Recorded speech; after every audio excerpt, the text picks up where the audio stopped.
Greetings, YouTube. The Thunderbird is a Native American um, mythical creature.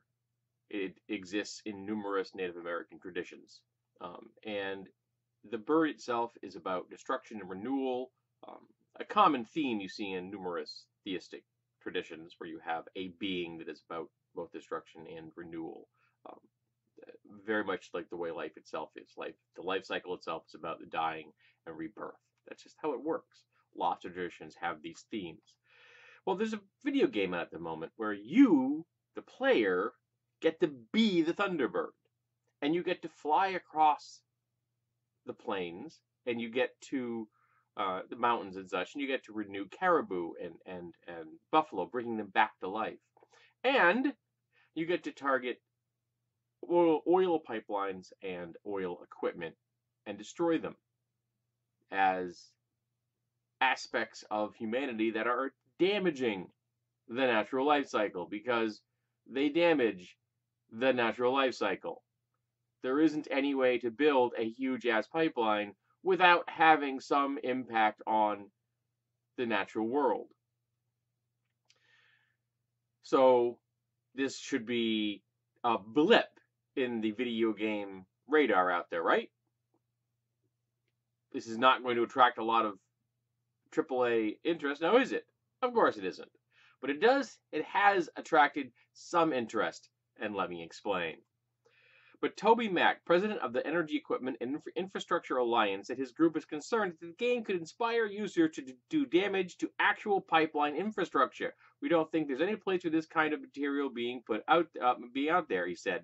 The consequences of somebody committing an act such as you can in the video game is just horrific. The game doesn't specifically mention Enbridge Energy's proposal to replace and expand its existing Line 3 pipeline with a larger line along a new route that would nearly double the amount of oil it carries through northern Minnesota from the oil sands region of Alberta, Canada. The proposal has been subject to growing protests from tribes and Native American groups opposed to the pipeline across land near reservations where tribal members hunt, fish, and gather wild rice.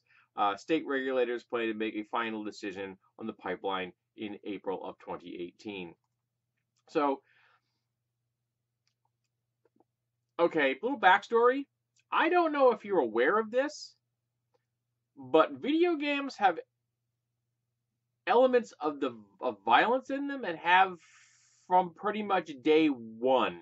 I think the first video game I ever played was Tank. Anybody remember what Tank does? Right. You hunt other tanks. Video games have always included an element of violence. Grand Theft Auto? Anybody? Any of the military simulation games out there? Whether they're set into actual World War II or some kind of space-based events, they're all emulating tactical combat. You can play video games where you rape people, where you run them down with cars, where you use rocket launchers to blow up police. You can play video games that let you hunt any living thing you can imagine and destroy them with egregious levels of violence. But this guy is worried because a little ass video game where you play a Thunderbird is horrific because it lets you attack the infrastructure of the petrochemical industry. So it's okay if you rape and murder people. No one bats an eye. You can play an assassin and kill anybody you want to. Nobody bats an eye. But you go after the infrastructure of the wealthy. Well, now, that's a hands-off situation now, isn't it? You can't do that at all. This is unfriggin' believable.